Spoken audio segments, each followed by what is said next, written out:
Good evening, ladies and gentlemen. Thank you so much for joining us for tonight's edition of HR Mentorship Learning Series. My name is Oluyemi Adeosun. Ladies and gentlemen, tonight we'll be looking at the topic, creating inclusive work cultures, navigating the dynamics of a multi-generational workforce.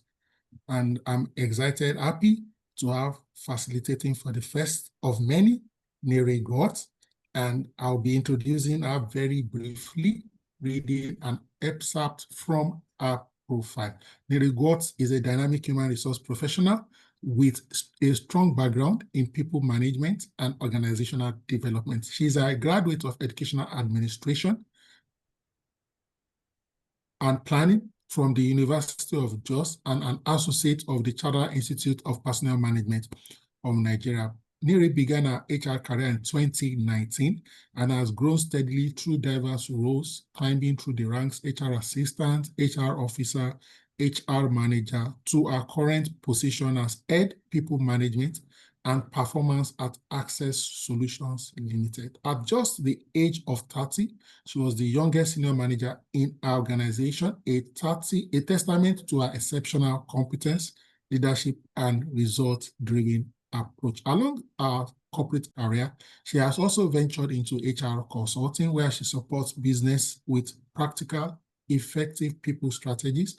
Our consulting practices has also recorded notable success in such a short period of time, further establishing her as a trusted advisor in the HR space. Nere is currently pursuing her MBA in order to strengthen our expertise in strategic management, business leadership, and also organizational development. She lives in Abuja, Nigeria, where she continues to inspire growth, drive workplace excellence, and mentor HR upcoming professionals. Ladies and gentlemen, addressing us on the topic, creating inclusive work cultures, navigating the dynamics of a multi-generational workforce. Please, let's welcome Nere Gott.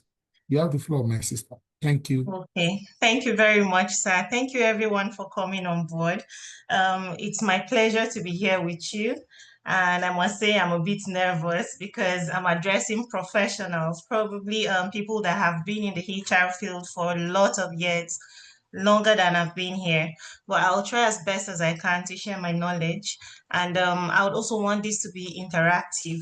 So if you have anything to add, if you have anything to share, please use the chat box so we can all interact while we're doing this. Okay, so the topic today, just like Mr. Adelson said, creating inclusive work cultures, navigating the dynamics of a multi-generational workforce. We know that currently, this is the first time in history where we have about 4 generations working back to back, hand in hand together. We have the boomers, we have Gen X, we have Gen Y, which are the millennials, and we have Gen Z. And these people are working together hand in hand, bringing in their various experiences from their generations, based on the dynamics of how they were raised, the challenges they had to face and all that. And because of that, they come in with different perspective and approach to work. And because they are expected to work together and actually achieve the same organizational goal, sometimes there are clashes that come in, especially within the generations in the organization. So today we'll be looking at the generations, and then we'll be looking at how to work together without having any issues, and basically just achieving the mission and vision of the organizations they find themselves in. So introduction. Most organizations expect employees to fit in and not add in. Over years, older generations have done just that. However, the new generation is particular about adding to them. And organizations are starting to see that it's not about who fits into the culture, but about what is missing in the culture and who can add into it. The only way the culture of the organization, the only way of changing the culture of the organization is by living it. For a culture to change, the leaders must model the behavior. So I'll explain this as we go into the slides. So the content of my presentation today, we'll be looking at generational deep dive, the boomers, Gen X, millennials, Gen Z. We'll be looking at why multi-generational inclusion matters. We'll be looking at how the generations interact, dynamics and tensions. We'll be looking at practical strategies and implementation roadmaps, and then KPI tools, and then the next step.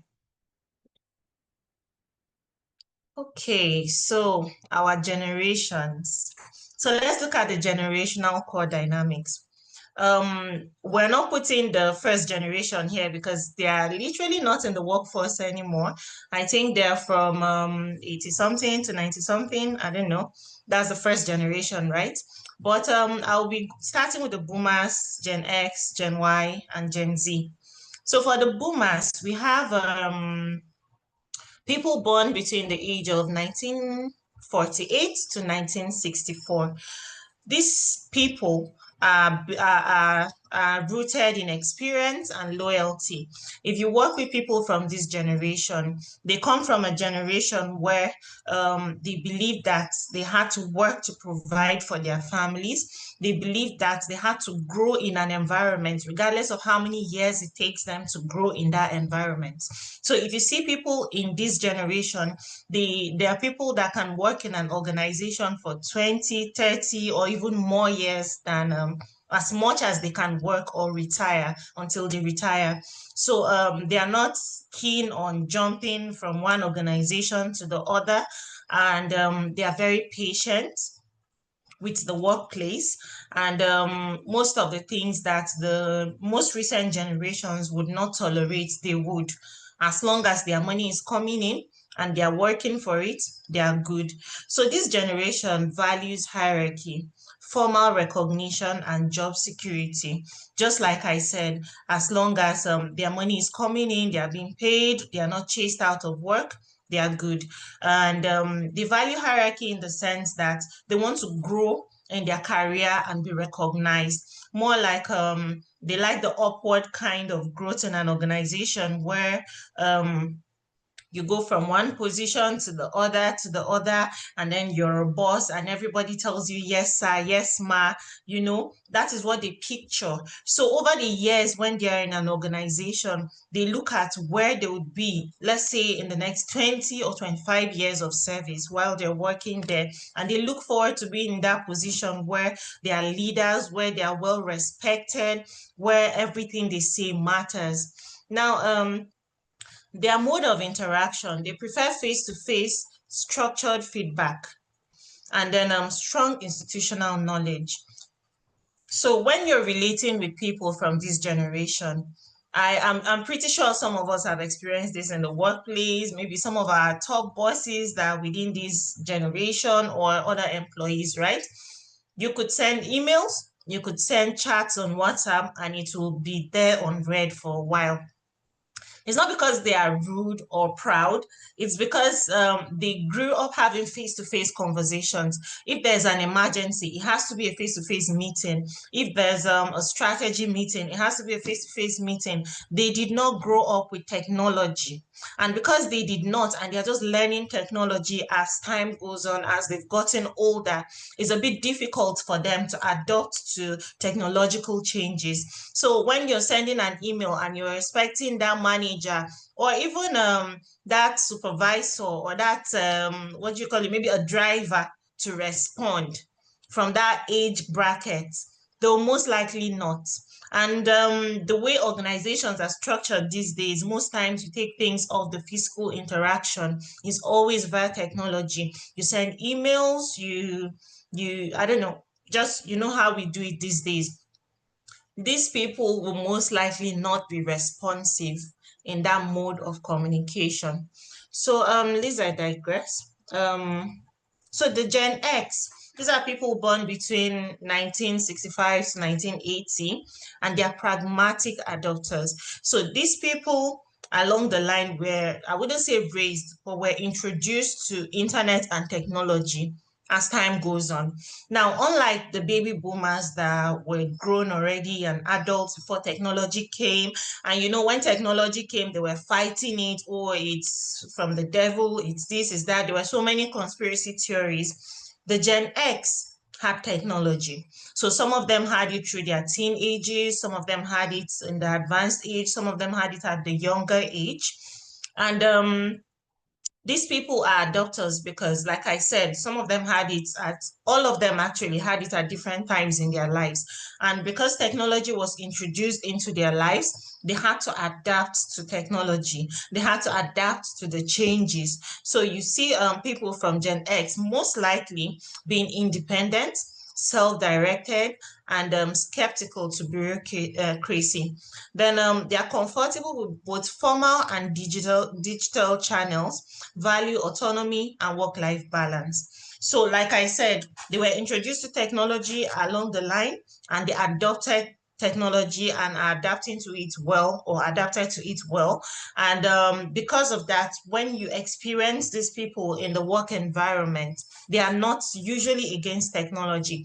Yes, they like things being done traditionally. They would prefer to work with paper, but if the need arises for them to use technology, they would without fighting it back as much as the baby boomers would. And the Gen X are basically independent because these are people that growing up, they realize that they have to work for everything by themselves, and they have to, most of them are working to get a pension scheme, or to basically working for retirement. Let me put it that way. Most of them are basically working for retirement. So they are big on building their futures and tomorrow. They want a situation where they work hard right now, so tomorrow they can rest and the money comes in. So when you see them, they are self-directed and they are purposeful in the organization, most of them actually. Then the millennials.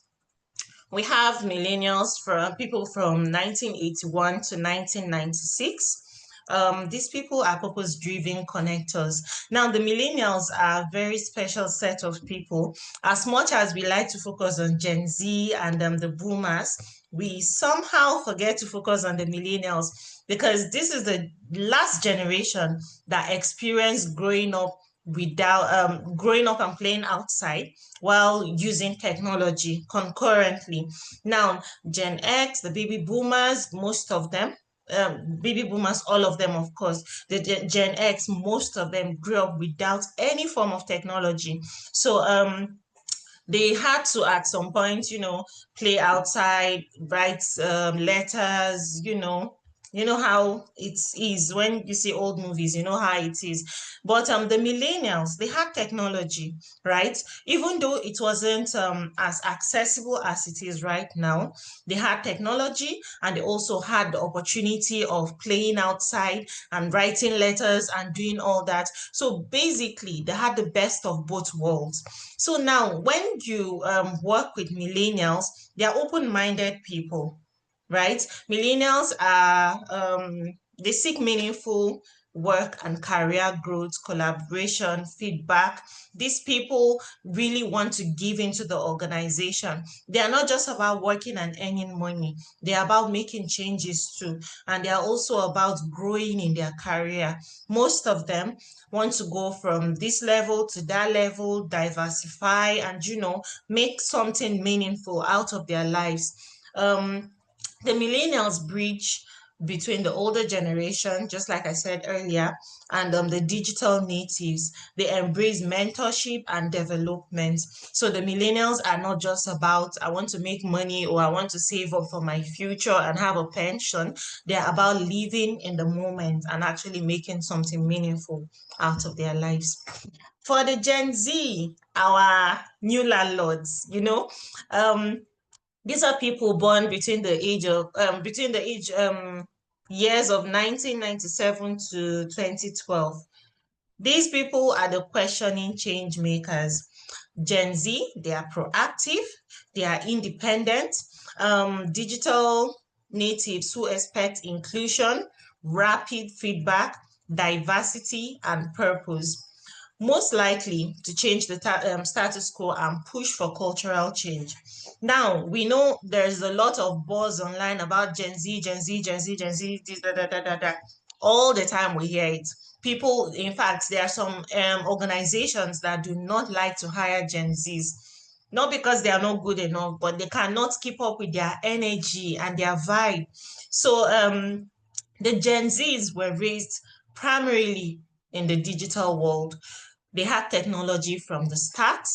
And because they had technology from the start, most of them did not experience playing outside like the millennials and the other older generation did. Everything they did was, or everything they are doing is digitalized, from learning to leisure, whatever it is, everything they are doing is digitalized. And because of that, their minds are open to different perspectives. Unlike their, with let's say a millennial, a Gen X, a boomer, and a Gen Z, you put them together, the same age, let's say, for example, an 18-year-old of that age, of each generation, they are going to have a different approach to life. They are going to have a different perspective to everything. And this is because of how they were raised. This is because of the dynamics of the time they were born and everything that was going on around that time. Now, for the Gen X and the boomers, before information got to them, it was very slow. It had to be done through maybe a letter or whatever it was done, or word of mouth through somebody. And it was a very slow means of communication. But now, the Gen Z, yes, the millennial had technology, but it wasn't readily available. I remember, I'm a millennial. I remember when I was much younger, the first time my mom bought a cell phone, we jubilated in the house. It came, the SIM pack was like, I think they bought it then was 50 something thousand, and we're all coming together, we're unboxing the phone finally. There's a phone in the house, you know. It was a rare gem. Yes, technology was there, but it wasn't readily available. But now the Gen Zs, we have kids having their iPads. It's a normal thing, right? They have to, okay, that's Gen Alpha. Sorry, I was going to talk about watching Miss Rachel. That's Gen Alpha, but they are not part of our discussion today. We're talking about the workplace dynamics. So, but most of them grew up with their iPads. They have to watch their cartoons. They grew up with TV. We did too, but they have unlimited access to it, unlike we did. And because of that, they get information so quickly. And it takes time to try and, limit what they are learning, right? And if, because they have so much access to technology and information, their minds are way broadened than the other generations. And that is why when you put people of the same age from different generations, they have a different perspective about life and how things are done. Now, our Gen Z landlords, when you see them in the workplace, they are hardworking. Unlike popular belief where Gen Zs are lazy, they're this. No, the thing is, I believe most of these generations have stereotypes that are already plastered on them. And if you notice, I kept saying they are most likely to, because some of these things are just cliches that people drop from one or two people they've experienced from the generation. Yes, like I said, they grew up differently and they are most likely going to act differently. But that is not to say that we figured them out perfectly as we think. For me, I think the Gen Z are very proactive people. They are hardworking, they are purposeful, and because their approach to life is different. If you meet a millennial and a Gen X, a millennial and a Gen X is someone that will most likely be a yes sir, yes ma'am person, and they wouldn't question anything. They will take instructions, they will act without asking questions, and they would literally just do their works and not complain. Even if they have things that are bothering them about the work or the system, they'll bottle it in and not speak up. Because I mean, they are tailored to be, would I say, respectful? But the Gen Z will question it. They will ask you questions. Why do you want me to do this? Why? I have an easier way to perform this task. Why do you want me to go in circles to perform it? Because that is the best way you want to do things. They will question it, and they want diversity, they want inclusion, and sorry, please.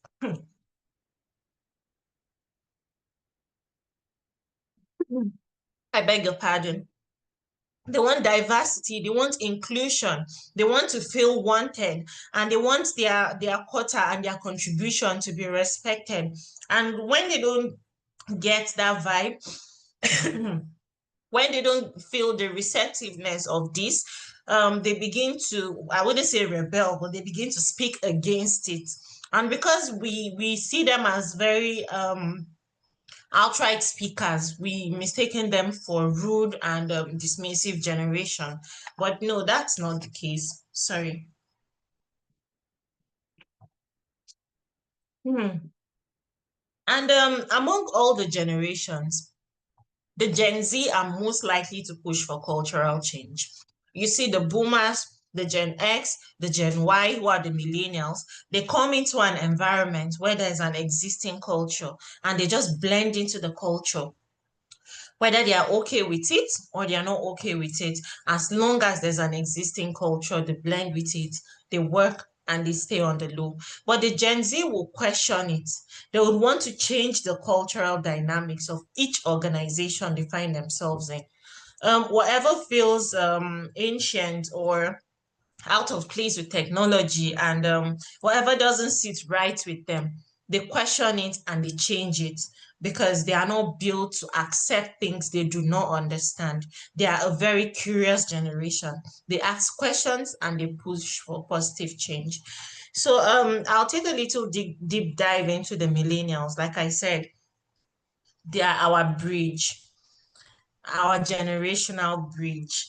And they experience the best of both worlds, and somehow they have the traits of both worlds too. So our millennials act as a bridge between the older and the younger cohorts. They value stability and meaning.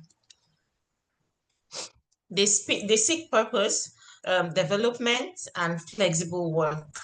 Now, as much as the millennials would do their 9 to 5 and come to the office, they have technology too, and they know what they can do with technology. So, millennials are most likely to push for a flexible work pattern. They would want to work remotely, they would want a hybrid work pattern, unlike the boomers and the Gen X who prefer the traditional mode of coming to the office every day and working. And our landlords, of course, the Gen Z, who would most likely prefer to be at home doing their work without being bothered.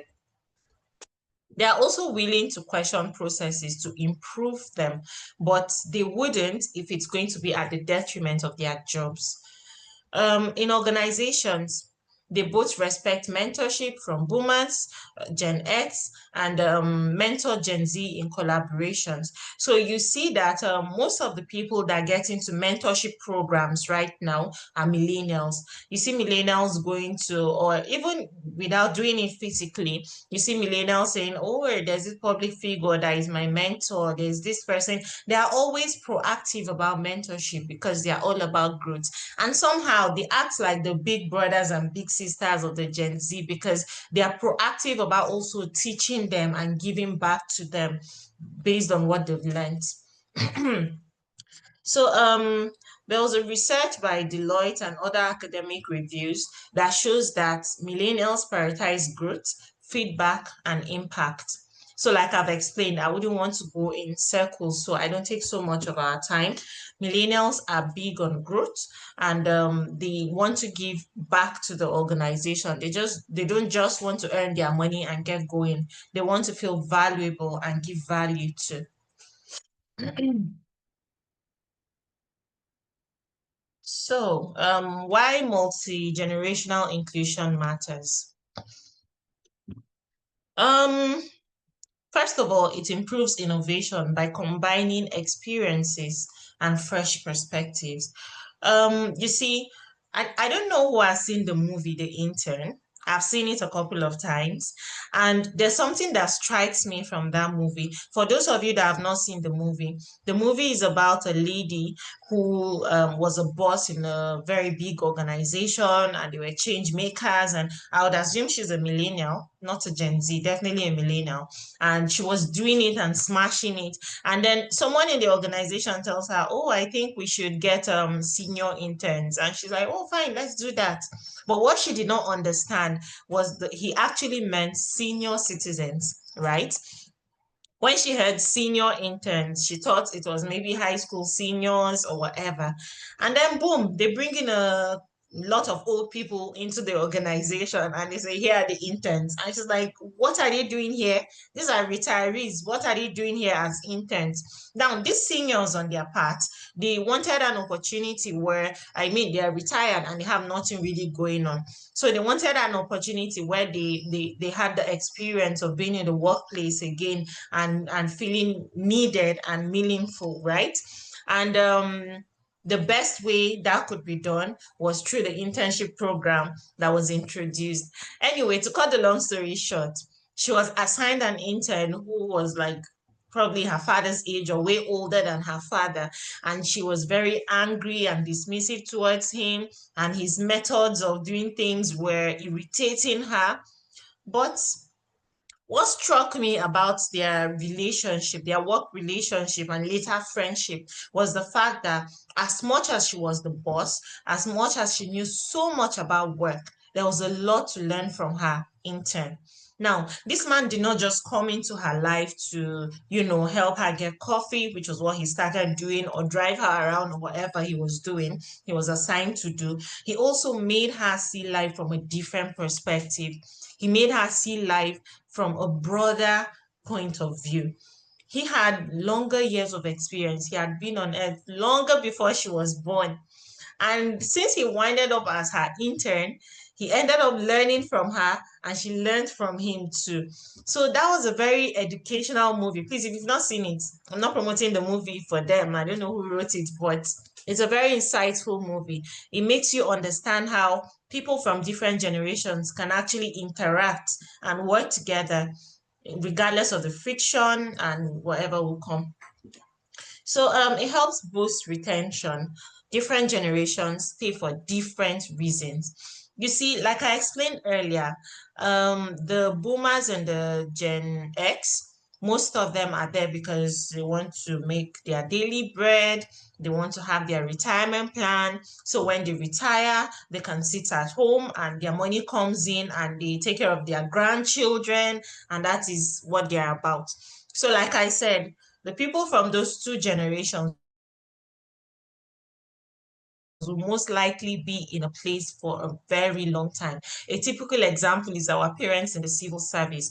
You see some of them working for 35 years, some of them working till 60 in the same office without having or feeling the need to change their environments, which is not bad, but that is what they're about. That is what they want to do. They don't care about what's out there. They don't care about changing careers. They don't care about changing organizations. They just want to do their work, and the government or the civil service or whatever the organization is does their part too. Now, the millennials and the Gen Z, on the other hand, would change organizations as time goes on. So you see that they work for a couple of years. In fact, the millennials could work for 3 to 5 to 10 years and then they move to another place for the purpose of growth and development. But you see, the Gen Z, the moment they feel uncomfortable, the moment they feel less valued, they move immediately. They don't have time. And the speed at which they experience or they expect growth is very, very swift. They expect that in the next 1 to 2 years, I've already grown 3 or 4 steps up the ladder and I'm doing something meaningful and I'm valued, right? And sometimes because things do not work that way, yes, it may, but it most likely wouldn't. They become very impatient. A Gen Z can come into the organization and after 2 months they'll tell you, "I want a 50 or 100% raise immediately." They are not wasting time. They want to grow, they want to move. And if this is not given to them, or even if they don't feel like their work is being valued, or they don't feel meaningful in the environment, they'll move. So if you understand the multi-generational dynamics, it will help to boost retention, because now you know the reasons or the possible reasons why these people are here and what is driving them. And that way you're able to come up with a structure that helps them to stay regardless of their age bracket or their generation. So reflects customer dynamics and broadens market insights. You see, when you have people from different generations working in an organization, it gives you an inside perspective of what your customers' dynamics will be. This is if your organization is a profits organization, right? If you're coming up with products or services to put in the market, it might be targeted at different people from different ages and different generations. And the best way you can really understand how they would receive these products, how they would perceive and use these products and services, is by testing them internally. If you have people from different generations, so you try with the boomers, you try with the Gen X, you try with the Gen Y, you try with the Gen Z, and you see how receptive they might be of these products. And it helps you understand how the demography of your customers out there would be and how receptive they'll be towards the markets. So it reduces costly conflicts and improves productivity. If you're able to manage the multi-generational dynamics in your organization, it reduces conflict, because conflict is inevitable when you have people from different generations working together. Everybody wants to be seen, everybody wants to be heard. The boomer wants the yes sir, don't call me by my name. The Gen Z and the millennial wants to be called on first name basis, you know. So over time, there would be conflict. Oh, I'm not your mate. No, I'm your senior. I'm older than you, you know. And some people might not be receptive to being bossed around by people who are younger than them in age, but are their bosses at the workplace. So these conflicts are bound to happen. But if you're able to manage the generations in your organization, you're able to meet them halfway, and you're able to relate the culture of the organization to them, it becomes much easier for you to manage them. Say, for example, the boomer who comes to work every day, and all of a sudden that boomer, or let's even say the Gen X, let's leave the boomers aside because they are way older, and most of the boomers in the workforce are probably directors or managers and all that. Well, let's say the Gen X, right? The Gen X in your organization, say Mr. Ayo. Mr. Ayo comes to work every day with his briefcase, he does his thing, he writes on paper. And then one day you come and you tell Mr. Ayo, I no longer want you to write on paper. We're not going to supply papers on the office again. Now you have to use the computer, whether you like it or not. Mr. Ayo will fight this change, because he's not used to that. Yes, he knows technology, but this is not how he has been doing things, right? But if you come with the same approach to Gen Z, they wouldn't even bat an eyelid, because they are used to technology, they play with technology all the time, they work on technology. It's not news to them that they have to use technology. So if you're making or coming up with cultures, or you're developing a culture in your organization, you need to put into perspective the various generations and how they will perceive these things. You need to meet them in the middle to reduce conflict.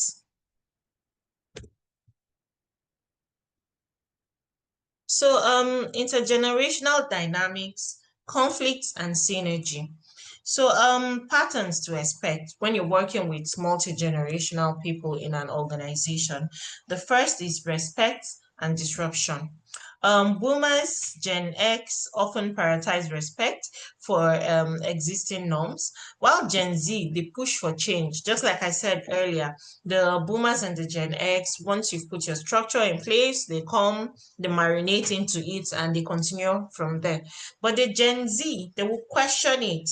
And if it's not favorable, if the culture is not what sits right with them, they will ask questions, they'll push to change it. So you need to understand this as time goes on, so that when this is happening, you don't perceive it as rebellion and the next thing you're chasing the person out of the organization. Sometimes you need to understand that this perceived rebellion is needed in the organization because it makes you see things from a different perspective, and it also helps you to build your culture in a very inclusive way. Communication gap. The latter prefers emails, sorry, the former, not the latter, prefers emails and physical meetings, just like I explained earlier. And then the latter will prefer a quick DM, a message on WhatsApp, wherever, as long as you're texting them, oh, do this, they are good. So you need to understand the communication gap between these generations. And you can mix a multi-communicational pattern in your organization. You can encourage professionalism, where you tell people to send emails, you tell people to follow up with physical conversations by sending emails and all that. But you can also be flexible enough to allow people to communicate the way they like best. Yes, maybe for the sake of documentation, maybe for the sake of future references, we need to have an email trail. But for conversations that are not really, really big, important stuff, we should be able to communicate via other channels of technology, right? And also physical communication. So we can meet people in the middle and where works for them. And you can also double check communication. You send an email, you have a physical conversation with that. You send a WhatsApp message or DM, you send an email to back that up, just so that everyone is carried along.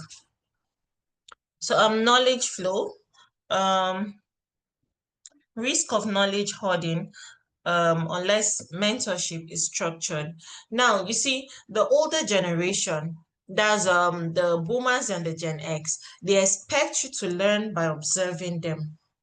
Very few of them will sit down and mentor you and tell you this is what you do, this is what you don't do, this is how.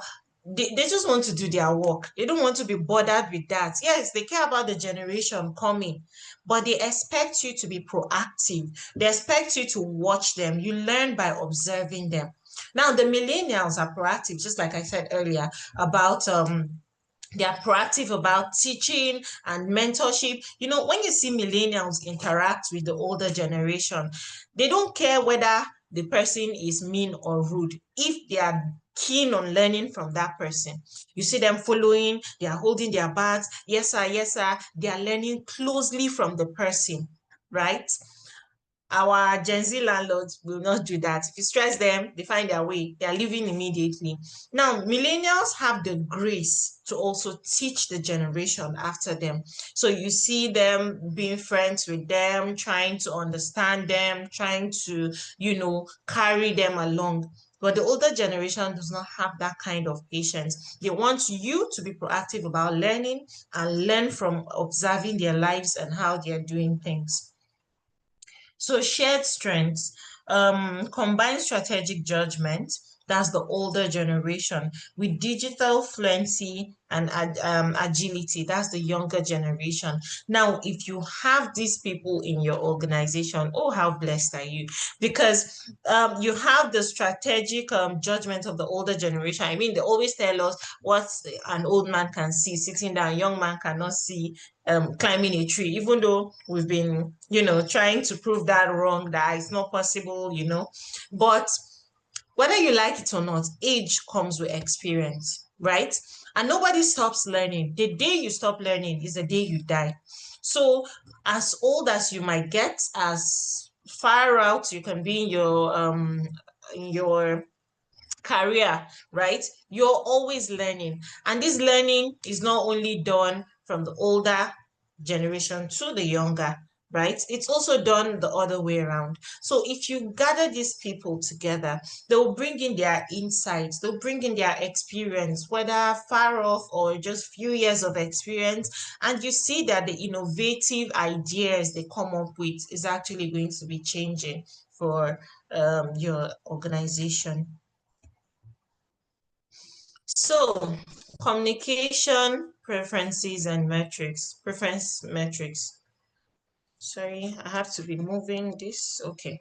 So for the baby boomers, like I explained earlier, they like face-to-face interaction, they like phone and formal meetings, and their typical style of communication is structured, formal, scheduled. I think I shared a lot of light on this earlier, so I wouldn't go so deep into it anymore. Then for the baby boomers, sorry, for the Gen X, they like emails, phone calls, in-person communication. Their expectation, they expect you to meet them directly. They expect you to be practical. And sorry, your expectation of them, right? You expect them to be direct, practical, and self-sufficient. Then for the millennials, they're hybrid, like I said, emails, instant messaging, physical meetings, whatever it is. I mean, they had the best of both worlds, so they are ready to dance to your tune. These people are collaborative and they're feedback seeking. They're very keen on getting feedback and also implementing it. Then the Gen Z, they like their social apps, they like their chats, their short videos, their quick messages, they are fast, transparent, and challenge oriented. So if you're able to know how to communicate with these people based on their generations, it makes it easier for you to be able to integrate them into the organization and get the best out of them. Okay, so just a minute.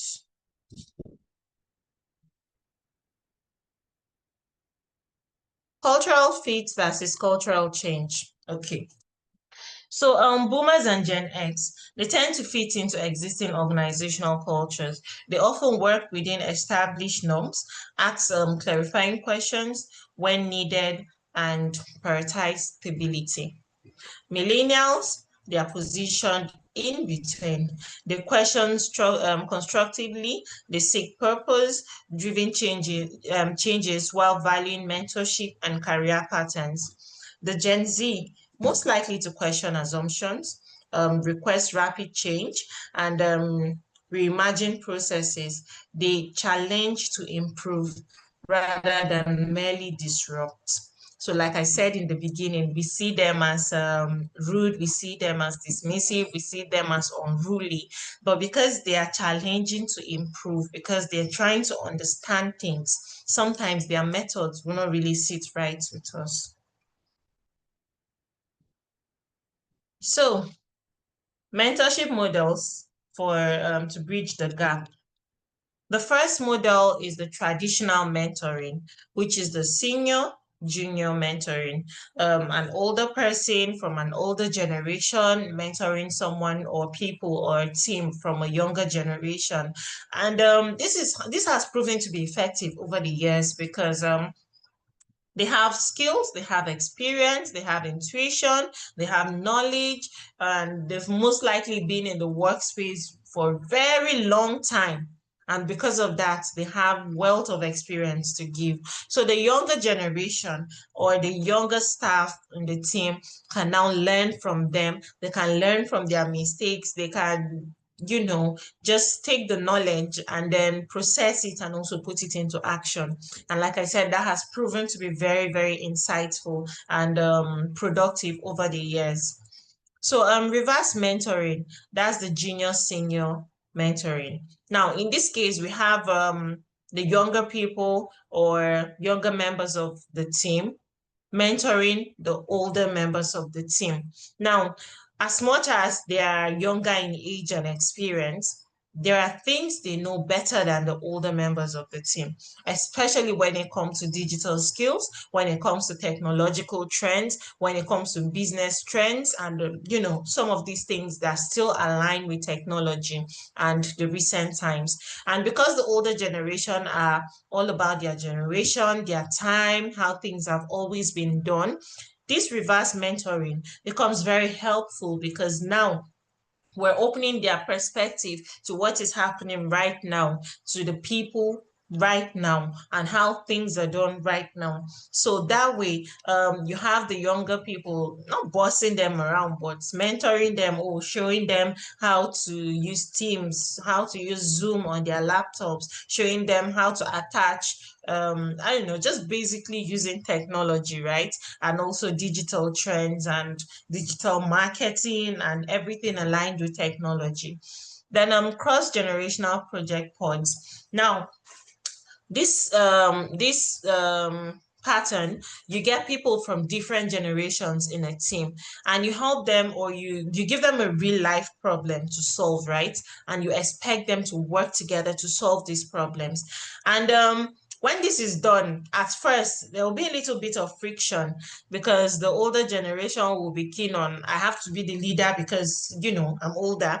The younger generation will be like, no, we don't do that here. Everybody has to put in their input and come up with a solution to the problem. So when you do a cross-generational pod project, after the little friction, they will be able to meet in the middle, and everybody will put in their quota. Everybody will bring their inputs. The older generation will say, oh, this is what we've tried before and it failed or it succeeded. The younger generation will say, oh, this is what is trending now and this is what's going to be attractive to people and the market. And before you know it, there's going to be a success, because now you're not one-sided. You don't have just young people or older people, sorry, looking at things from one perspective. You have people looking at things from different perspective. And what's a better way to be successful than that? So co-mentoring, same level employees across ages coach each other on skills.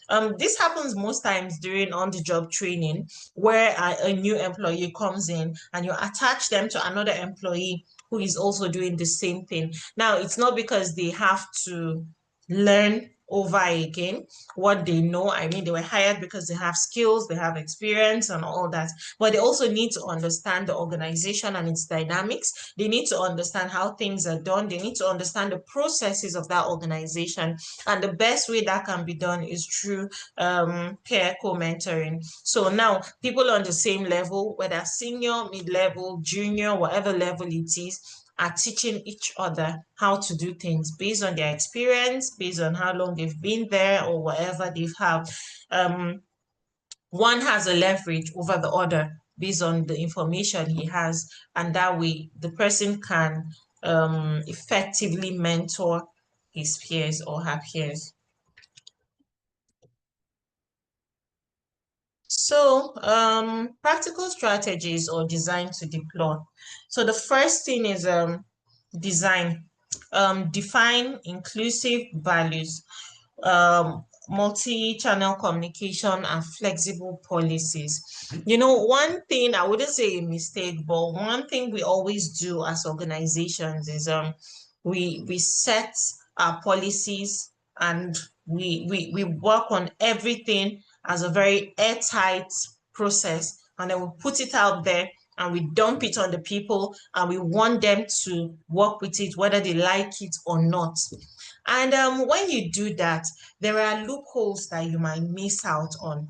So when you make your policies flexible, right, it helps you to get effective feedback from the people. It helps you to get effective feedback from your employees, from your team.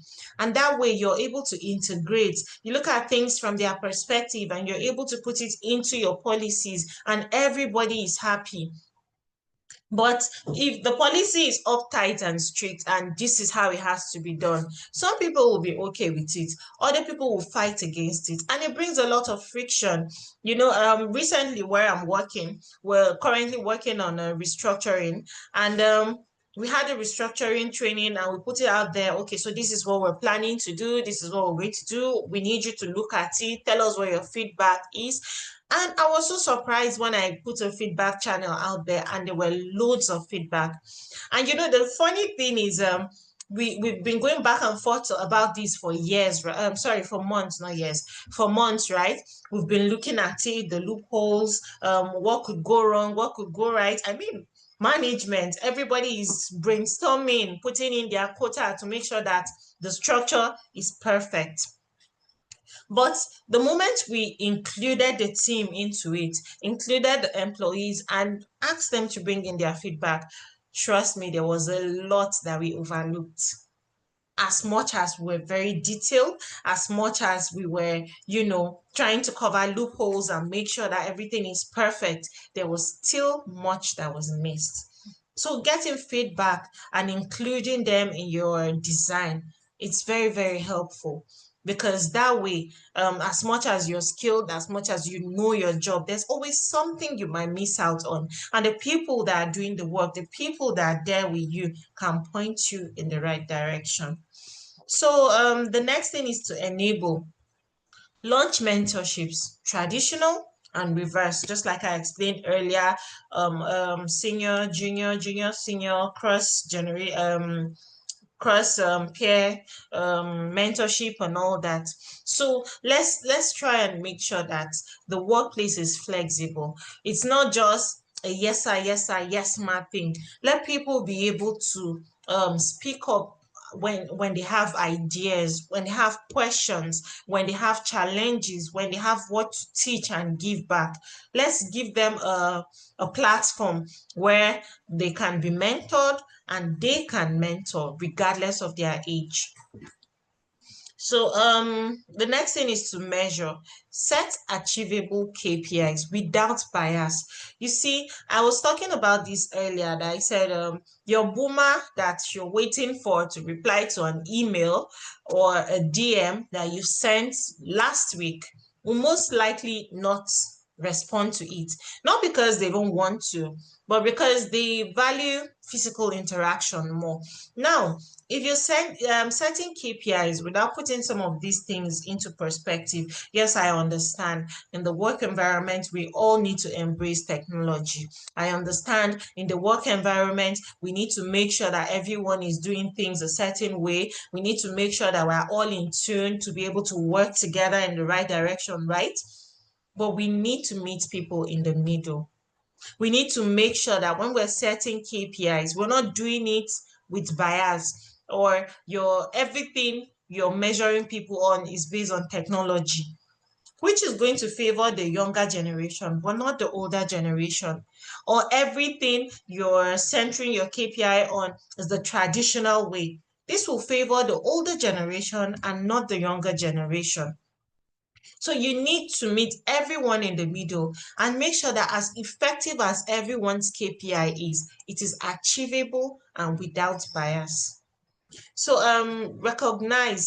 tailor recognition to motivators. That is security for boomers, autonomy for Gen X, growth for millennials, and impact for Gen Z.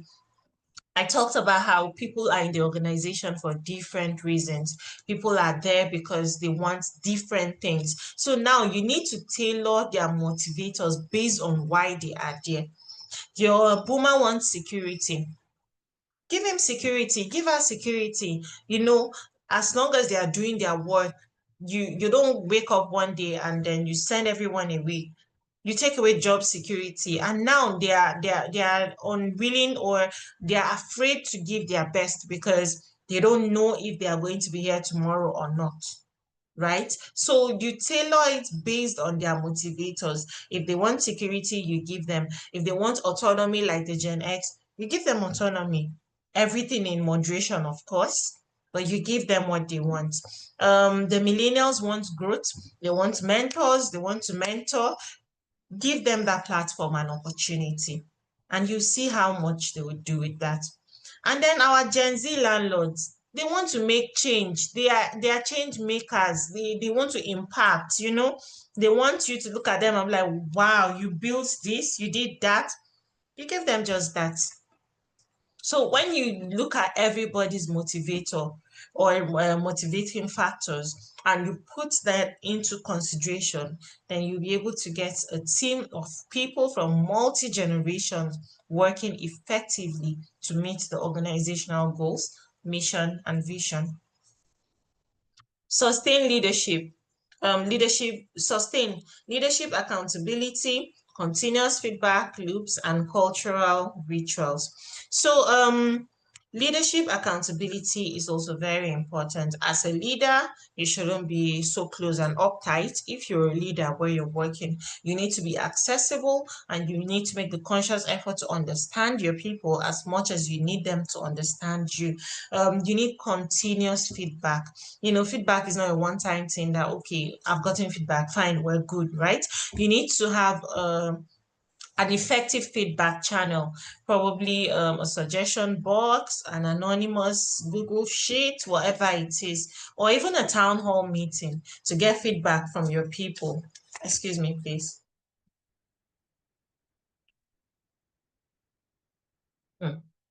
To get feedback from your people. Because if you keep working, you keep doing things without getting feedback from the people, it might be counterproductive. And there might be things that they'll tell you that will actually make it a lot better, but you have to create that channel for them to be able to speak up and to speak without feeling victimized or targeted in any way.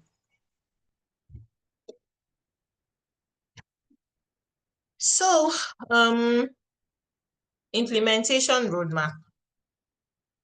Now, if you're doing a restructuring or you're trying to integrate the different generations into your workplace, of course, your organization will probably must have been existing for a while, or it's a new organization that you're building, a new company, whatever it is. You need to know how to restructure or structure your roadmap in a way that in the next 12 months, right, everything is going as planned.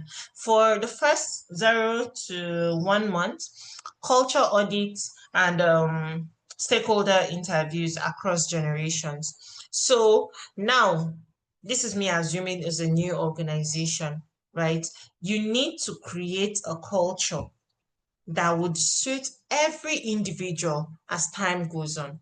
I know, yes, you can't satisfy everybody. In fact, there are people that their main aim of being in the organization is questioning everything that is being done, whether good or bad. But you need to make sure that the culture that you're pioneering, the culture you're putting out there is going to be a sustainable one that will favor almost everyone in the organization. And if the organization has already been existing for a while, you need to do a culture audit. Your organizational culture is the way your people think and act in the organization. So you need to sit down and think, okay, what is the culture in my organization? How do we do things here? Is this obtainable? Is this helpful? Is this, you look at it and see if it's actually something that you want to move with going forward. You look at things to change, you look at things to modify, you look at things to take up as time goes on. And then after that, you have interviews across generations. Now, you can do this. I wouldn't say you wake up and say, okay, people from age this to this, we have meeting today. From age, it's going to look very cheesy and unprofessional, right? But you can do this by picking up representatives from each generation. So say, for example, you have individual meetings with them. Today you meet with someone from this generation, tomorrow you meet with someone from another generation, next tomorrow you repeat. By the time you have different meetings with them, you get similar feedback from all the people you've interviewed. So people from this generation, you're able to get this feedback from them. From this generation, you're able to get this feedback from them. Now, that way, you know how you're going to streamline your next point of action, how your culture is going to be like moving forward, and how you're going to carry everyone along moving forward. Now, there are organizations that only have people from a certain demography, right? The organizations that you go into right now, especially our tech startups, that almost everybody there is a Gen Z. So now you're working with people from the same generation and you know how to relate with them. The organizations where you go to that, basically almost everyone is a millennial and you're dealing with people from the same generation. But one thing we also need to understand is regardless of generations, there's individuality. People are different, right? People approach things differently. Yes, they might have similarities based on their generations, based on their upbringing, but there is still individuality, where personality comes in, where their drivers come in, where their passion and their motivators, yeah, which are their drivers, also come into play, and also their personal life and experience. But I'll come back to that in a minute. Let me finish up with this. So the next thing is, in the next 1 to 3 months, you launch a mentorship, communication, refresh, and leadership workshops. Now, you've put a structure in place, right? And you need to communicate this structure to your people, and you need to make sure that they are also working in line with the structure that you've put in place. And there's no better way to do it than launching a mentorship program, whether upward, downwards, whatever it is. A communication refresh, you make sure that they have constant communication about what is being done, how it's being done, and how it will continue to be. Then a leadership workshop, you also need to have the leaders come together and speak with one voice, because the leaders have to be in agreement. You know, from what I said in the introduction, it is the leaders that are the actual change makers. You can stand from today till tomorrow and tell people, this is what I want you to do, this is what I want you to do, this is what I want you to do. But it won't be as effective as you doing it and leading by example. So whatever culture, whatever pattern you want to integrate into your organization, right, regardless of the generations you have in it, as a leader, you have to live up to it. They have to see it. You have to live an exemplary life. They have to see you play it out every day. And just by doing that, sometimes you don't even need to talk too much. Everyone will just, work with what's going on. But if you're pushing things and you're telling them, oh, this is what you need to do, this is what you need to do, and you're not doing it yourself, it's going to be very difficult. It's just like when you're dealing with children, you tell them, go and read your book, go and read your book every day. But they've never seen mommy or daddy open a book to read. But the day that the moment they realize that every morning mom and dad carries their Bible or Quran and they pray, and then at their leisure time, they read a book, they watch you, and the next thing they'll draw their stool and sit next to you and open a book and read. So sometimes dealing with adults too is similar to that. You need to emulate, or you need to live up to what you want them to do for them to actually be able to do it. So the next 3 to 6 months, you run a cross-generational project pod, then collect baseline KPIs. So like I said earlier, you put people from different generations into a team.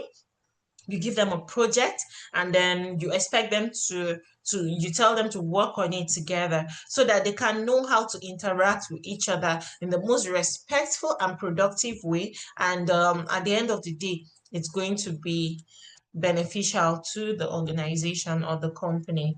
Then 6 to 12 months, which is the end of the 1 year phase, you implement flexible policies and embedding performance goals. Now, you've audited your culture, you've launched a mentorship and communication refresh, you've done your cross-generational projects and pod, and now you've seen how things are most likely going to be moving forward. You've seen firsthand how the interaction has been and how everything will probably continue to go right. Yes, we know as time goes on, other things will begin to reveal themselves. And that is where implementing a flexible policy comes in.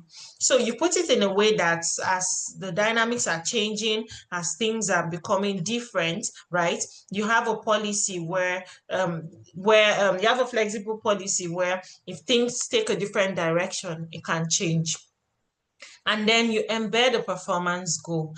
This way, you're able to give them clear defined KPIs and performance goals to look up to, because you know it's achievable. You know that you've seen it work and you've seen what could not work. So KPI measurements. KPIs, which are key performance indicators. The first thing you need to do is retention rates by generations quarterly.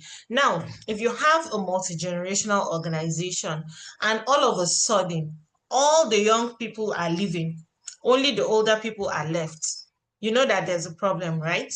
Or all of a sudden, all the older people before retirement are resigning, you know that there's a problem. So you need to look at your retention rates across generations quarterly. Okay, this quarter, how many people resigned? The people that resigned, what generation did they fall under? Okay, could it be that they are facing the same issues and that is why they are leaving? What can we do to make this better? How can we carry everyone along? How can we make the organization multi-generational friendly? Then cross-generational collaboration score and survey. From time to time, you carry out surveys, you get their feedback on things, you see how work has been so far, their challenges, and that way you're able to know how to make things better and how to work the system better. Then mentorship participation and outcome. You make sure that everyone is participating in mentorship, whether the older or the younger generation. And you need to make sure that promotions are not done one-sided, right? Everyone is carried along in growth and development in the organization. Yes, they are there for different reasons, but nobody wants to be in one place for a long time. So you need to make sure that you harness the best out of them and also put up a structure where everybody gets to grow, everybody gets to develop themselves, and everybody feels valued. Adoption of digital tools and processes and process improvements. So like we said, technology is changing and we cannot do without technology. So we need to adopt digital skills and we need to make sure that as we're landing it, we're soft landing it to the people that have not been privy to technology before now and have not had time to work so much with technology before now. So I was explaining something earlier about individuality outside generations, right? So we have people that I wouldn't say I against their generational pattern, but they seem to operate outside the perceived will I say dynamics or structure of their generation. We have these thoughts about each generation and how they operate and how they do things, but you always find people that do not act in line with that. And sometimes when you generalize, you expect that, oh, this person is a Gen Z, the person is going to be bubbly, the person is going to be rebellious, the person is going to be this. You will find a lot of people that are Gen Zs that do not act that way. When you see a boomer or a Gen X and you're like, this one is paper and biro person, they no go like technology, you will be surprised to find people in that generational bracket that are so tech savvy and keen on using technology every day, even better than you are if you're not in their generation. So when you're working on structures in the organization based on the different generations, you also need to make room for individuality, right? People's personalities. Some people are sanguine, some people are melancholic. You need to put that into consideration and make sure that regardless of the generation, you're seeing people and you're not seeing demography.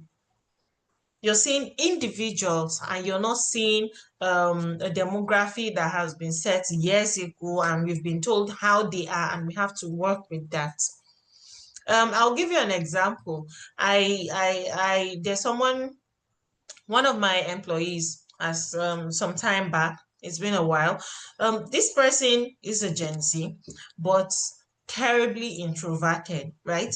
This person doesn't really talk, doesn't really relate to anybody. When he does his work, it's just him, his computer, he does whatever he needs to do. You hardly ever hear his voice, right? But he's also very obedient. He doesn't question authority. He doesn't try to do anything outside what he has been assigned. He basically gives a millennial vibe, but an introverted millennial, right? So over the years, I've been trying to, okay, what is this person's personality? What's the deal about this person? And this person is actually someone that works by the books. Like I said, he gives millennial vibes. When it's time to come to work, he comes to work. When it's time to go home, he goes home. He doesn't rebel. He doesn't do anything. But this is a Gen Z. So there was a time when for 3 days straight, this person disappeared from work. And I was wondering what's going on. And called his line, switched off, not reachable. And I started wondering, I hope this person is well. So the next thing to do as a HR manager, right, is to reach out to his emergency contact, which happened to be his father. So I reached out to his father. Hello, are you this person's father? I've not seen him in the office for 3 days and he's not reachable. Is everything okay? And the father said, you've not seen him. We live in the same house and he has been leaving the house every day to go to work. I said, don't know what's happening with your son, no? He said, okay. When he comes back today, he's going to ask him. Apparently, he leaves the house every day as if he's going to work and he doesn't come to the office.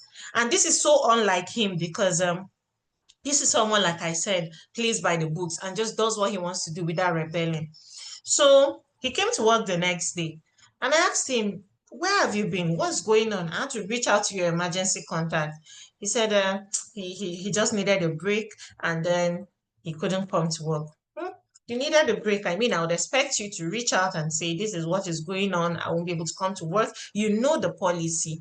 And the work policy states if you're away for 3 consecutive days without permission, it leads to job abandonment, which is termination without notice, right?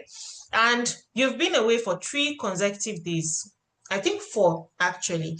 And there was no communication, there was nothing. And now I'm seeing that it's because there was really nothing wrong with you. At first, I was afraid that something bad had happened, but now you're fine, you're well. And he was just quiet, waiting for the verdict of whatever was going to happen. And I don't know, not that I had any superpowers or anything, but somehow my attention went down to his hand. And I looked at his hand and I saw a lot of cuts on his hand, like so many razor cuts. And I looked at him and I said, what happened to you? He said, oh, I fell. I said, no, no, no, no, no. These cuts are from self-harming. What happened to you? And then he just started crying. I'm like, okay. Now I'm confused because someone is crying in my office and I don't know what to do and I don't know how to pacify them or deal with this. And I had to like let him calm down and okay, what's going on with you? And anyway, it cut the long story short, so I don't bore you. He was going through a lot of personal things. And because this person was terribly introverted, it was really difficult to understand that this was happening. The only way I could see that there was a problem with him was because he was away from work for a while, right? And he was going through a lot of emotional, mental trauma and issues, and he was harming himself, he was suicidal, and this is way beyond my scope as a HR professional because yes, we learn psychology and all those things, but not as detailed as actual psychologists do. So I thought about how can I help this person? And the first thing that came to mind was, oh, I know an NGO that helps people and they have psychologists and all. I asked him, do you want help? He said, yes. So I shared their contacts with him and then he reached out. And the good thing was over time, he started loosening up, he started getting his light back. And I was in my office one day and I heard someone outside laughing so loudly and cheerfully. And I opened the window and it was him. It felt like a mother that saw her child walking for the first time because I was so deeply happy about everything. Like this is somebody that all the while he has worked here, I'd never seen him laugh or play with anybody. I've never seen him gist with anybody. And that day he was so bubbly and gisty, and I felt so fulfilled. So the reason why I'm telling you this, I'm not a superhero. In fact, I just feel God led me to help him, right? But I believe that sometimes when you're dealing with people, you need to deal with them as individuals. Yes, there were consequences to what he did. And in fact, what he did was supposed to lead to termination. But I ended up giving him a query and managing the situation. And he came back better than before. His performance improved, his relationship with his colleagues and his team improved, and everything was better. But if I was looking at him, all this Gen Z, they will just disappear from work, no notice. You know, all those things. Sometimes you forget to put in people's humanity into the picture when you're doing these things. And at the end of the day, you're losing people that are valuable to your organization because we're not seeing them or meeting them in the middle. So, sample policies and practical tools. The first thing is inclusive communication policy. You must have a multi-channel, accessible documentation, and how to reach me norm. Every leader, every HR person must be accessible. You know, this stereotype online of HR people are evil, HR people are wicked. Don't tell HR your problems. HR will do this, HR will do that. We need to be the HR professionals that are changing the narrative. We need to be the HR professionals that are ensuring that people can reach us, right? We need to be the HR professionals that ensure that the employees can speak to us without actually having any challenge, when they have challenges, without actually holding back. Then a mentorship charter, objectives, time commitment, KPI, matching criteria, and review cadence. You need to make sure that if you have your mentorship channel in line, it's actually helping your people. It is objective, and it's matching the KPI criteria, because I mean, you guys are all there to meet the organizational goal. So if you're giving them mentors or mentorship outside what they are supposed to do, outside their KPIs, outside their quota in the organization, then it's contradictory. Then flexible work guidelines, role-based flexibility, core hours, remote or hybrid standards, you know, with the changing dynamics of time and our country right now. Sometimes fuel goes from here to here, 0 to 100 with no notice. Sometimes there's traffic, sometimes there's instability or insecurity. You need to structure your organization in a way that there's flexibility. If people are unable to come to the office, they should be able to work from home. You can try out hybrid or remote work patterns. That way, it reduces burnout. It helps them to be refreshed. It helps them to work in their own comfort zone and brings out the best in them. Recognition metrics, map rewards and generational motivators. So whatever their motivators are, whether it's money, public praise, growth opportunities, you need to recognize their motivators. Some people would prefer to do things on the low. They achieve everything you want them to achieve, but don't mention their name. Don't call them to stand up and clap. You find it embarrassing. They just want to be in the sidelines doing their things. Respect that. Some people are big on praise and recognition. In fact, if you don't tell them to stand up so everybody will clap for them, or you don't write, oh, so person has achieved this, it's a problem. They will feel like you've not done anything. You've not done anything for them at all. Even if you give them the monetary value or whatever, or you promote them, they want to be recognized physically. So you look at those things. You look at their motivators and what keep them going, and then you push it. Please, we're almost rounding up. I would like you to start sending in your questions or your contributions in the chat box. That way, when we get to the question and answer session, it's going to be easy for me to start answering them, so I don't exceed the time given.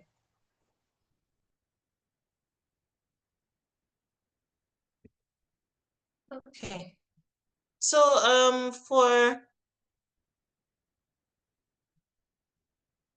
okay. Now, guidelines for managers, right? When you need to have a workshop or a training for your team members, when it comes to a restructuring training, when it comes to a policy training, or even an in-house training, right? And you have an audience of different generations. You have an audience of people from different generations. You have to be able to capture their attention. You have to be able to carry them all along while the meeting is going on. Now, this might not be exclusively the only way to go about things, but I've been able to come up with a 90 minutes guideline on how you can actually pass your message across without losing them along the line. So the first thing to do is an icebreaker and cross-generational storytelling. You tell stories in line with their generations. You know the people in your audience, right? If the people you have in your audience or your organization are Gen Zs, you tell stories in line with that to get their attention. Say, for example, there was a trending story or something happened online the previous day or that week. The first thing you start talking about is, oh, so the story on this. How many of you know what's going on? I've been captivated by this because of that. You see, you get their attention because these are things that appeal to them, right? Or you have a demography of the older generation. You come with them on based on the most of them are keen on politics, the political standing of this, that I realized. In fact, the person that is busy with his phone or talking to the next person will want to hear what you have to say about that. So you put in the icebreakers first and capture their attention for the first 0 to 15 minutes. Then for the next 15 to 35 minutes, you share results from your culture audit. So you've audited your culture, and now this is what you found out about the culture, and this is what needs to be done moving forward. Now, 35 to 60 minutes going in, you initiate a breakout project pod where you mix ages to solve a business problem. Now, this time around, you're trying to test and see how they are able to work together, right? So you can do a breakout pod along the line to say, okay, team A, I give you this topic, go and discuss and tell me how to solve the problem. Team B, this is your topic, you go and discuss and you tell me how to solve the problem. And then by the time they come back, you're able to, see how they interact together and how they are able to solve problems together. Now, 60 to 80 minutes into this, you share solutions, right?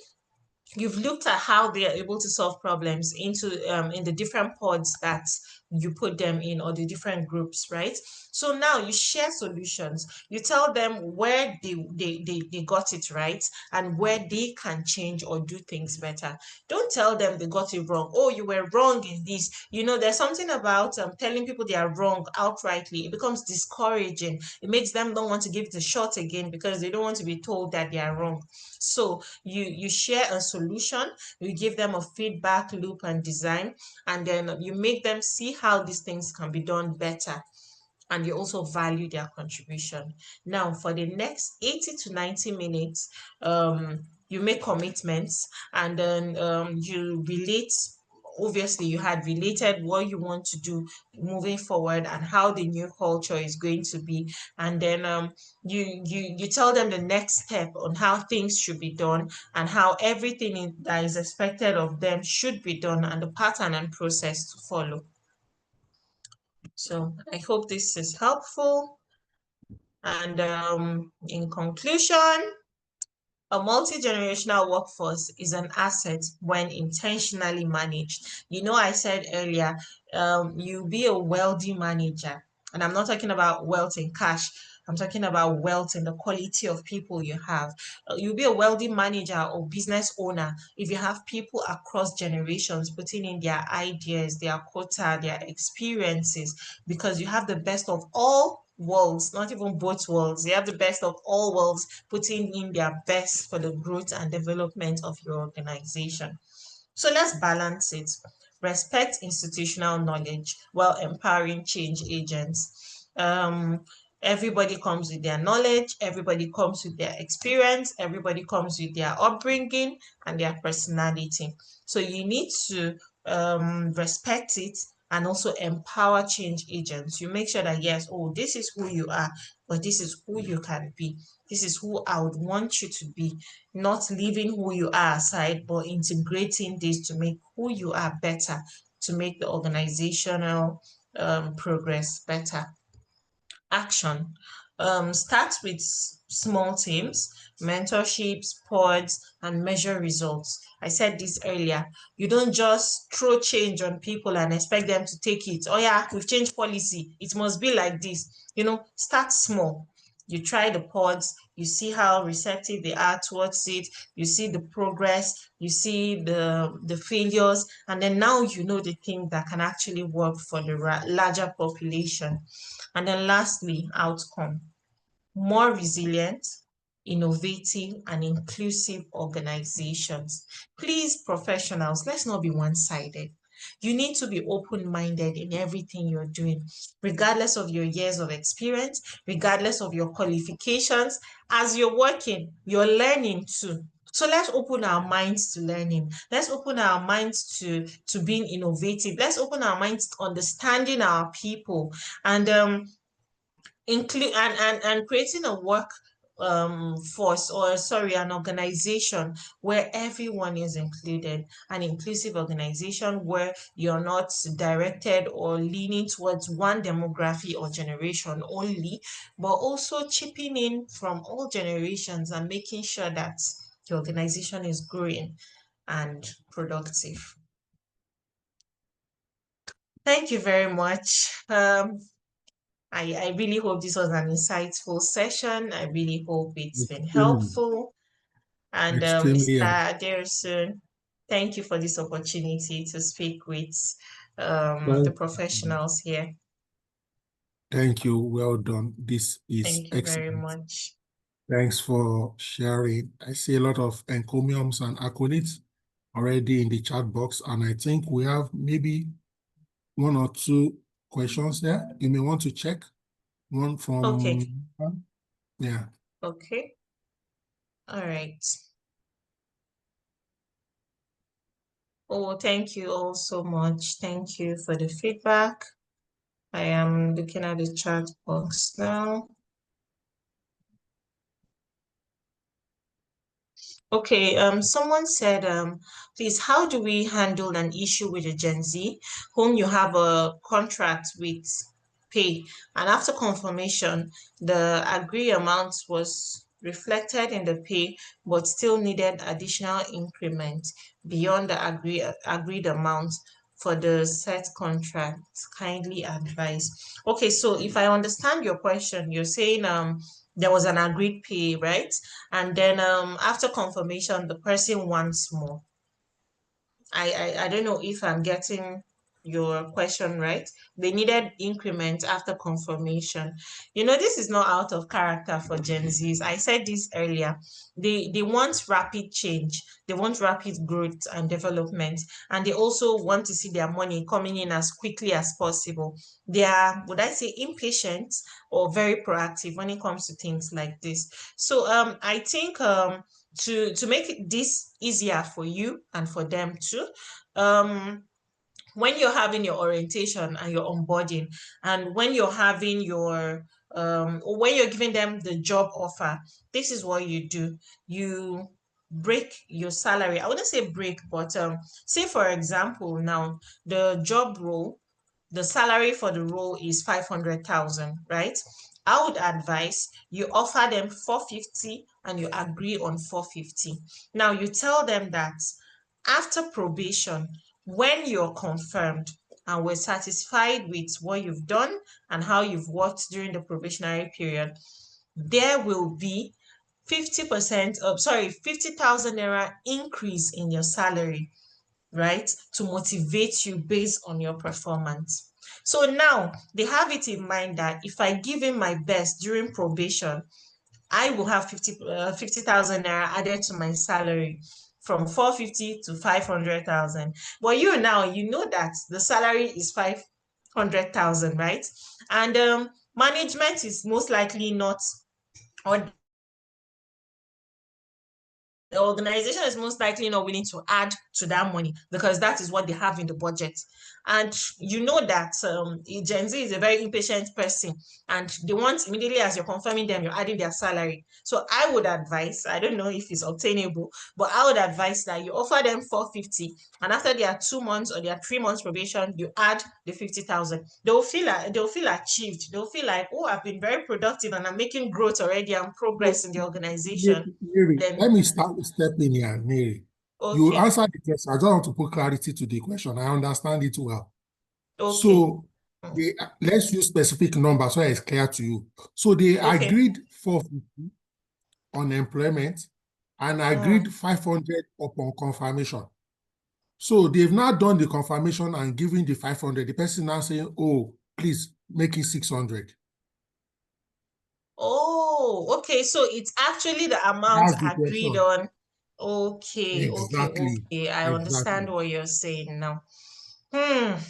This is a very dicey situation, no, honestly. But what I would advise is this: you refer them back to the agreement.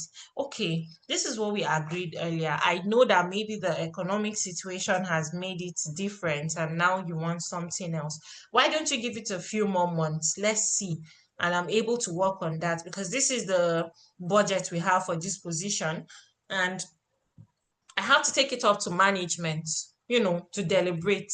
I'm not promising you that I'm going to change this, but I'll try my best.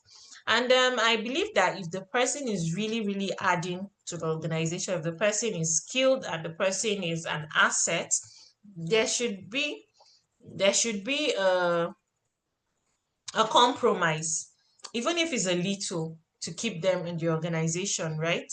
Omoba, you're raising your hand. Okay. Please unmute your mic. Good evening and well done, Good Nerugwat. evening. Thank you very much. Thank I you. must say that, your training is in my space because that's what I also train on. So I'm really That's excited. nice. Although Okay. mine is more encompassing within the DEIB, but we're also looking to cross-generational, employability and all of that. So I was really excited, listening to you, and all my boxes were ticked, by everything that you did. Was like, yes. Sometimes I'm thinking in my head, okay, so you're going to talk about this, you're going to talk about it, and then you did. So thank you so Oh, very thank much. It you. was very, Thank you very, so very, much. I'm excited. This is my space, so I'm really, really excited. I think I got the best out of this training today. I just wanted to lend my voice to the person that was asking about, the pay. You get someone. First of all, it's not a generation thing. Gen Zs are not the only ones who would do it. You can get it Yes. from anybody else. It's not just a Gen Z. A Gen Z can come and do it. A millennial who thinks that they're very talented can also do it. So it could be anyone. True. Yep. Probably the reason why you might not see it with a boomer is probably because maybe the boomer is very content. They're not ready to be going everywhere and all of that. But if you see a boomer that has itchy feet, a boomer that all the children are grown up and they're ready to be going to the high flyer boomers, they'll go as well. They are always, going everywhere. So that's one of the things that you have to take away, sir. The person asking the question, that it's not a Gen Z problem. It is an Okay. You're individual right. problem, an individual who feels that their talent is such that, you know what, I can start negotiating for my pay. And in such instances, then you probably have to go to the terms and conditions of employment. What did you agree when they were employed? What are the things, that you said, what were the discussions and all of those things? Then you have to go back there. And if you really know that they are so talented, you do not want to lose them. Maybe they have a specialized, kind of, knowledge that you need. You can then take it to management and say, we have this person. Then benchmark whatever that person wants to take as salary, benchmark it with other organizations that are like yours, and having that person in that True. same position, ask around, to say, is this money? Because before he or she comes, he's probably thinking, that's how much this company pays for this person. That's how much that company pays for. So that person has probably gone around and will probably tell you, if I go to so and so, they will pay me. So you can use that as your negotiation skill with your management or your, the organization, those who determine whatever it is, So those are some of the things that you might do. So two things here. It's not a generational Gen Z thing. It can be anyone across generations.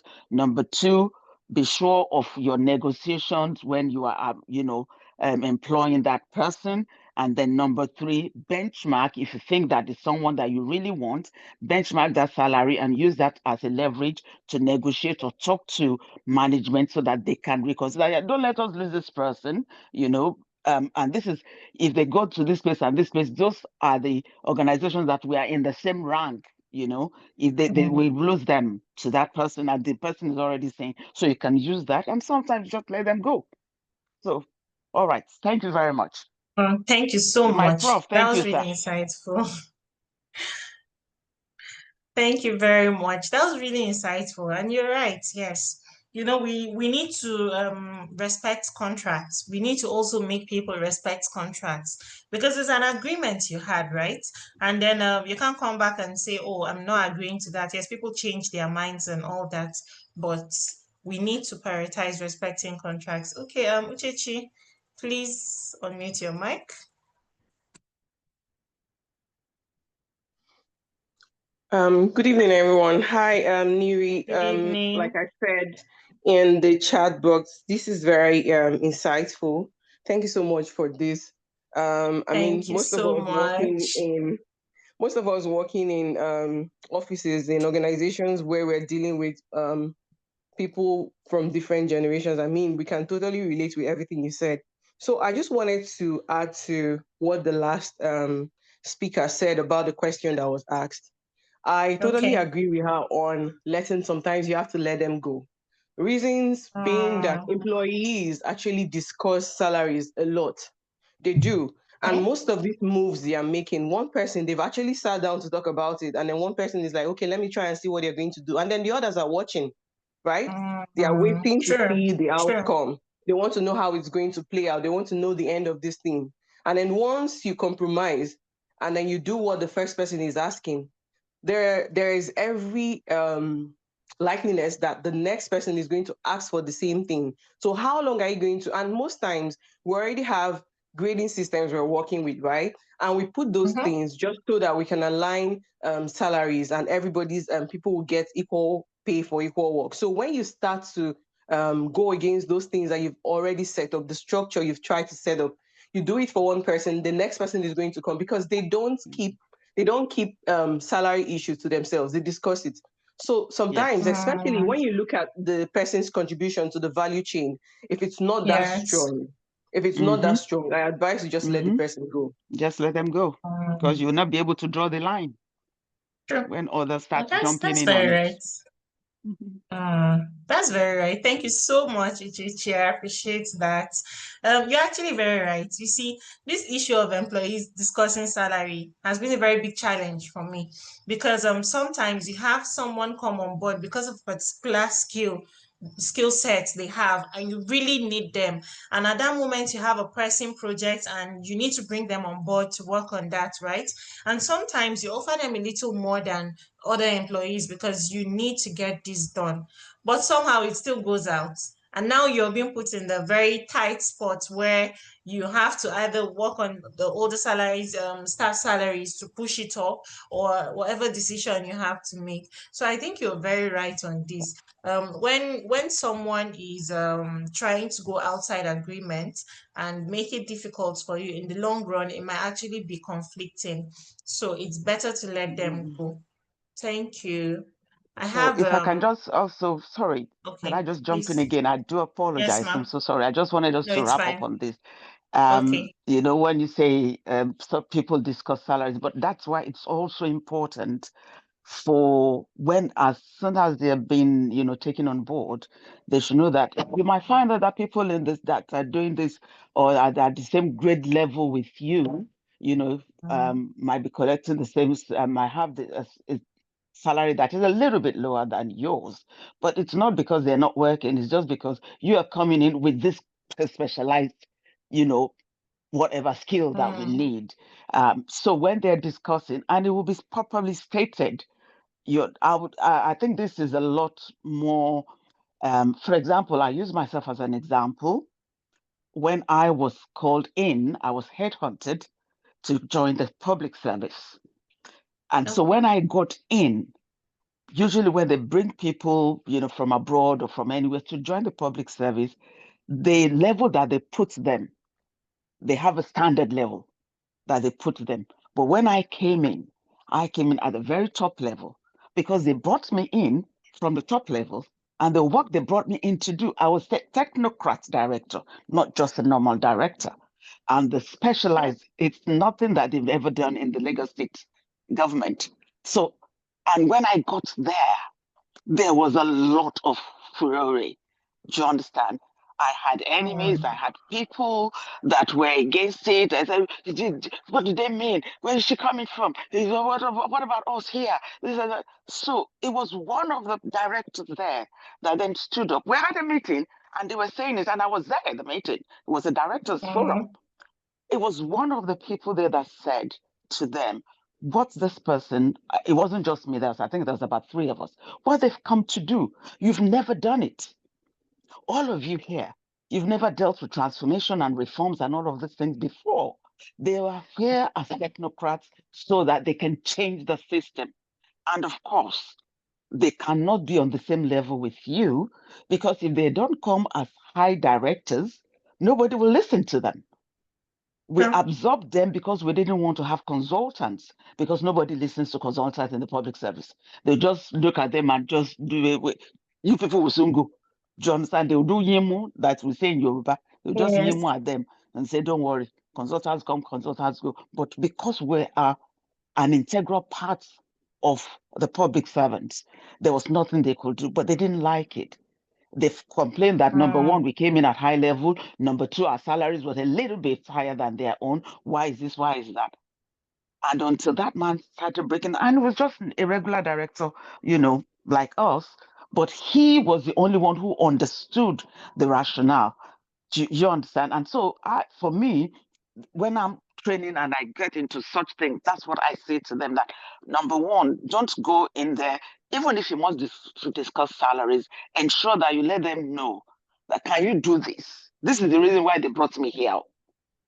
And this is the reason why my pay might be just that little bit higher than yours.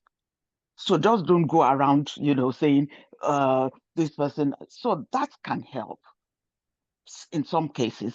It might not in all cases, but, it might help. And if it is well stated in that person's employment letter as well, just so you can cover yourself as an employer to know that if this person starts sharing, their salary and is trying to, be feeling cool with themselves, they can then say that, look, listen, this is the employee. So if somebody says, hey, you are giving this person and I also want to take that salary, you can then say, look, this is why this person is getting more than you, unless you are doing that same job.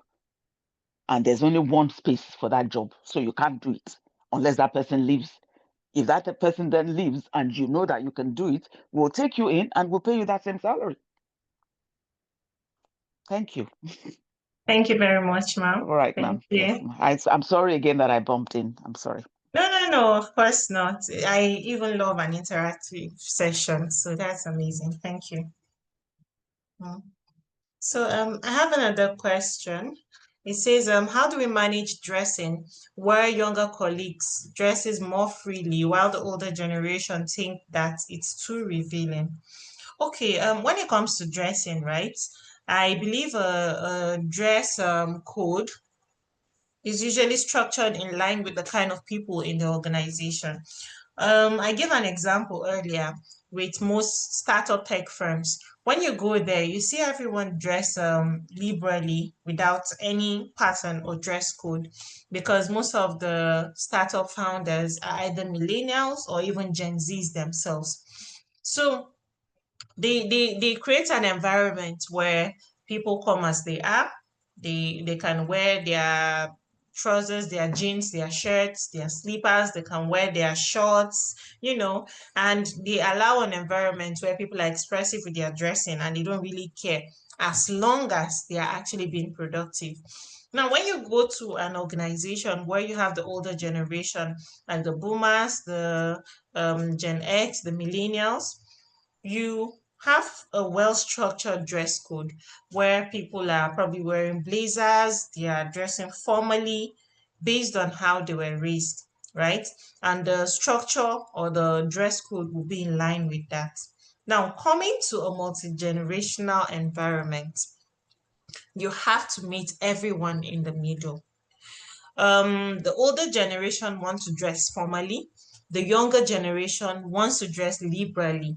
So I would say the best way to approach this is to integrate a dress code and structure where it leans towards both directions, but is strict in the middle. Let me put it this way. You can have a dress code where Mondays to Tuesdays, everyone is formally dressed. On Wednesdays, they are dressed in corporate casual. On Thursdays, they are dressed maybe casual or company t-shirt or whatever. On Fridays, they wear native or whatever you want to work with, right? You have a structured dress code. Now, you look at the dress pattern. You say, if you're dressed as this, you're not supposed to wear slippers to the office or Crocs or whatever. Your skirts, if you're a lady, shouldn't pass this level. Your pants shouldn't be ripped if you're wearing them. And if you have this dress code and pattern, it helps you call your people to order better. And like I said, it depends on where you're working. For example, now in the bank, I don't think any bank staff goes to work wearing ripped jeans, except if there's a new development I don't know about. Whether you're old, whether you're young, you have to dress that way. I was relating with a friend who's also a HR professional recently, and he said he works with First Bank, and he said they are very strict about their dressing policies. There are some jewelries you can't even wear. You can't put on leg chain. Your skirt as a lady shouldn't pass a certain level. As a guy, your trousers must not be ripped. They are very structured and detailed about these things. So if you're dealing with dressing, you need to look at your organization. Does it have more young people than older people? Does it have more older people than young people? Do you have a blend or a cocktail of all these generations? Then you're now able to come up with a dress code policy based on this, and then you enforce it. So that's the best way you go about this. But I don't know if anyone has anything to add to this. Thank you so much. Thank you. Thank you, sir. Thank you. Ladies and gentlemen, so you know tomorrow is Monday, and many of us don't work remotely, and some of us have been doing webinars every day all week. So that's true. You come again, most definitely. So we'll arrange. Thank you so much, sir. This has been enriching. Ladies and gentlemen, please let's unmute so that we can thank most sincerely our facilitator who has done an excellent job. We can just unmute and thank her. Thank you so much. It was a very enlightening session. And I love your voice. Thank you for the presentation. Wonderful, wonderful. Yeah, that was a great presentation. Kudos to you, the organizer, the host, and the presenter. Well done, ma'am. Thank you.